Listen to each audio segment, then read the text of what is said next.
महाराष्ट्र में चुनाव का बुगल फूंक चुका गया है और हर जगह कैंपेन शुरू हो चुकी है और हर जगह जो है वो चुनावी रैलियां और शुरुआत हो चुकी है। इसी तरह धारावी में भी हो चुकी है। आप देख रहे हैं टाइम्स ऑफ धारावी और मैं हूं आफाक अहमद। चुनावी बुगल के साथ धारावी के अंदर जिस तरह से माहौल पैदा हो चुका है उस माहौल को देखने लायक है। विकास का मुद्दा यहाँ पर सबसे ज़्यादा गरमाया है। राहुल शिवाले जी कब से विकास के बारे में बात कर रहे हैं, कई मीटिंगें उन्होंने ली और लोगों को बताया कि धारावी करो को धारावी में बसाया जाएगा। लेकिन कई ऐसे लोग हैं जो धारावी बचाओ आंदोलन के समन्वयक हैं, उन्होंने साबित किया कि जो राहुल शिवाले बोल रहे हैं वो बिल्कुल झूठ है, लोगों को गुमराह कर रहे हैं। धारावी वासियों को धारावी में नहीं बल्कि मुलुंड के सॉल्पेंट में बसाया जाएगा, वडाला के सॉल्पेंट में बसाया जाएगा और MMRD की हद जहाँ तक होगी वहाँ भी बसाया जाएगा। नहीं, अभी ये तो देखो, जो बोलने वाले का मुंह तो कोई पकड़ नहीं सकता है। कोई भी कुछ बताएगा और लोगों को गुमराह करेगा तो उसमें कोई मतलब नहीं है। मैं एक आपको सवाल पूछता हूँ, ये सेक्टर लाया किसने? धारावी के ऊपर सेक्टर लाया किसने? गायकवाड़ साहब ने। तो फिर एक सेक्टर लाने का मतलब उनका क्या था? आज जो SRA का योजना चालू थी, आज पूरी मुंबई डेवलप हो गई, SRA के ठाणा डेवलप हो गया, न्यू बॉम्बे डेवलप हो गया और धारावी के खाली धारावी एशिया खंड में सबसे बड़ी झोपड़पट्टी है। ये ध्यान में रख के ये SRA की योजना लाई धारावी डेवलपमेंट करने के लिए। और इन लोगों ने जानबूझ के धारावी में सेक्टर किसने लाया? ये गायकवाड़ ने लाया, गायकवाड़ कंपनी ने लाया, उनका सरकार था। देशमुख उधर विलासराव देशमुख मुख्यमंत्री थे, ये सब कारोबार अच्छा चल रहा था। फिर इनको कहाँ से ख्वाब गिरा कि सेक्टर लाने का? बस सेक्टर लाया तो लाया। चलो, धारावीकरण का विकास आज 20 साल हो गया। 2004 में आज तुमने सेक्टर लाया, आज उसमें 2004 से आज तक किसका सरकार था? किसने राज्य किया इसमें? आज यहाँ ये जगह पे आज हमारी वर्षा तय आरोग्य मिनिस्टर थी। एक तो दवाखाना यहाँ अच्छा दवाखाना धारावी में बांधा हमारे गरीब लोगों के लिए। एजुकेशन मिनिस्टर थी, एक तो अच्छा स्कूल बांधा उन लोगों ने यहाँ हमारे लड़की लोगों के लिए अच्छा पढ़ने के लिए। मेरे को बता दो, सब इन लोगों ने इतना धारावीकरों को आज गुमराह किया है इस सेक्टर के नाम पे। आज उन लोगों ने यहाँ बड़े बड़े इमारत सेक्टर बोलते और उनके लोग आज वहाँ का जिला अध्यक्ष का बड़ा, यहाँ बड़ा का बड़ा आज जो पर्ल क्या रेसिडेंसी किसका है? ये कौन इसमें पार्टनर है? किसने ये? जो मेरे को मालूम है चटर्जी साहब यहाँ जो CEO थे उन लोगों ने ये सेक्टर में लिया था।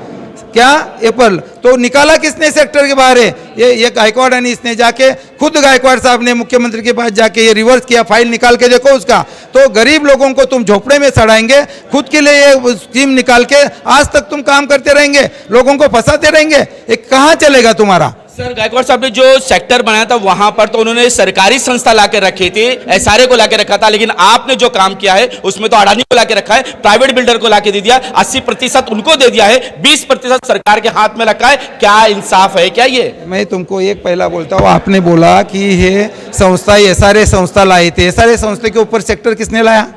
तो सरकारी थी। आप भी अडानी को हटा के सरकारी SRA लाओ ना, आप भी MMRD को ले आओ ना, आप भी क्या बोलते हैं महाडा को लाओ ना। सर, एक ही तुम्हारा कोई तो स्टडी गलत है, तुम्हारा अधूरा स्टडी है। ये सरकार ने स्कीम लाया है, महाराष्ट्र सरकार ने, ये सरकार की स्कीम है, ये कोई एक पार्टी ने स्कीम दिया नहीं, ये महाराष्ट्र सरकार ने सब स्टडी करके वो स्कीम दिया है। ये कोई उठ के मैंने दिया नहीं, तुमने दिया नहीं, या कोई सरकार ने दिया। DRPPL क्या है मुझे बता दीजिए।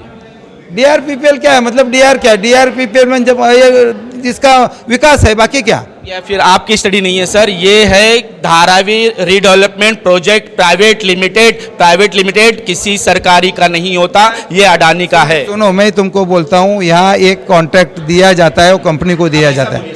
ये कॉन्ट्रैक्ट कोई भी किसको, आज सरकार ने आज ओपन टेंडर मंगाया है, ओपन टेंडर मंगा के उसका ऑक्शन किया है, उसके बाद जिसको मिला उसने लिया है। अभी उसको मना तो नहीं किया, अडानी को नहीं भरना है, वो रिलायंस को नहीं तो भरना मैच है। फिक्सिंग की बात कही गई है, जानबूझकर दिया गया। ये कोई भी मैच फिक्सिंग बोलेगा, वो मैच फिक्सिंग का काम कोई भी मिला नहीं तो कोई भी बोलेगा, उसको कोई बोलने का अधिकार नहीं है। ये तो इसके ऊपर पूरा गवर्नमेंट का कंट्रोल है, इसके ऊपर सब इसके ऊपर पूरा टेंडर ओपन हो गया, ऑनलाइन सब डाला है। ऐसा कोई नहीं बोल सकता है कि ये पार्शलिटी हुआ है या कोई टेंडर ये हुआ है, कोई ऐसा गलत बोल। साइकिलिंग और अडानी के अमाउंट में कितना फर्क है?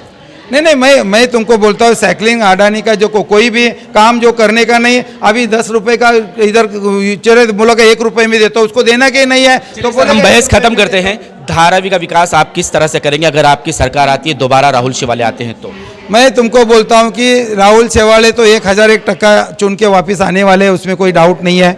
और धारावी में वो चुन के आएंगे तो आगे का आने वाला जो आमदार रहेगा वो भी धारावी में उनके ही पार्टी का रहेगा, उनका ही रहेगा। और यहाँ आमदार खासदार दोनों एक पार्टी का आ गया तो मैं तुमको बोलता हूँ डंके के टोच पे हम धारावी को 424 फुट का घर धारावी में देंगे और धारावीकरण का विकास करेंगे। ये हमारा यहाँ वचन रहेगा। खाली यहाँ आमदार और खासदार दोनों आना चाहिए। एक खासदार आने के बाद भी या आमदार दूसरे पार्टी का आएगा तो उसमें वो, क्योंकि महाराष्ट्र सरकार का स्कीम है तो उसमें वो आड़ांग लगाने का काम करता है। 10 साल में राहुल शेवाड़े साहब का यही काम था कि धारावी को विकास करने का है करके यहाँ के आमदार हैं उसने कभी होने नहीं दिया है और वही सबसे बड़े विकास करने का आड़ांग है। और इसलिए आमदार खासदार दोनों रहेगा तो ही विकास जल्दी हो जाएगा। और ये टाइम पे दोनों आएंगे और धारावी का विकास तुमको ये 2-3 साल में दिखेगा और धारावीकर का जो ख्वाब था सही दिल से वो पूरा हो जाएगा। मैं आपको इतना बोलता हूँ और धारावीकर खुश हो जाएंगे और यही उम्मीद के ऊपर जो अच्छे लोग हैं ये उनको जरूर चुन के देंगे धारावीकर, ये मेरे को विश्वास है। हमने कहा था कि सारी पार्टियां एक दूसरे पे आरोप लगा रही है और हर कोई ये भी कह रहा है कि किसी ना किसी का डब्बा गोल भी हो जाएगा, लेकिन वो बातों पे हमें नहीं जाना है। हमें तो जनता की ताकत को देखना है। ओके सर, जनता की ताकत को देखना है कि वो किस तरह से उस अपने कैंडिडेट को जिताएगी, उसको विन करेगी जिसे वो चाहती है।